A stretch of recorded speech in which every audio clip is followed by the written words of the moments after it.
Bonjour et bienvenue sur le podcast La mort vous voici bien. Petit mot sur la mort et surtout sur la vie avant la mort. Parce que la mort a petit feu. Peut-être que je l'ai déjà dit celui-là, je sais plus.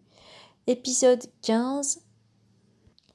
Rire et sourire comme arme de destruction massive de la tristesse.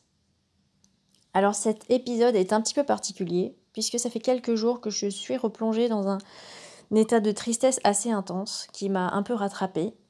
Du coup, j'avais plus vraiment envie de parler, j'avais surtout envie de chialer.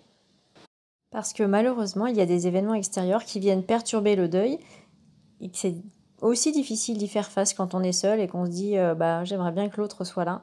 Et malheureusement, il n'est pas là pour me filer un coup de main.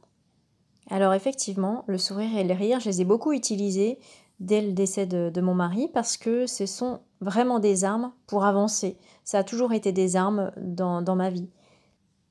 Le problème de ces armes, c'est que parfois, elles se retournent un peu contre vous. Je m'explique, rire et sourire, c'est bien, mais les gens sont persuadés du coup que vous allez bien et que ça va. Vous êtes passé à autre chose au bout d'un moment, que voilà, tout va bien, vous souriez, vous sortez, vous repassez du bon temps avec vos amis.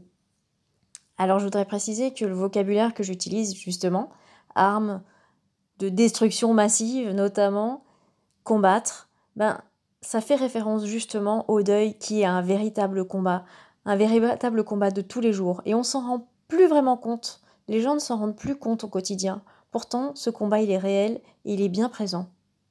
Ça ne se voit pas forcément.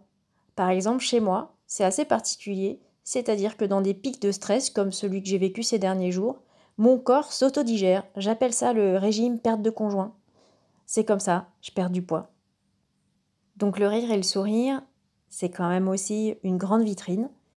Malgré tout, je reste très bon public, alors n'hésitez pas à m'envoyer vos blagues, même les plus pourries. Si, je vous assure, même les plus pourries. Merci.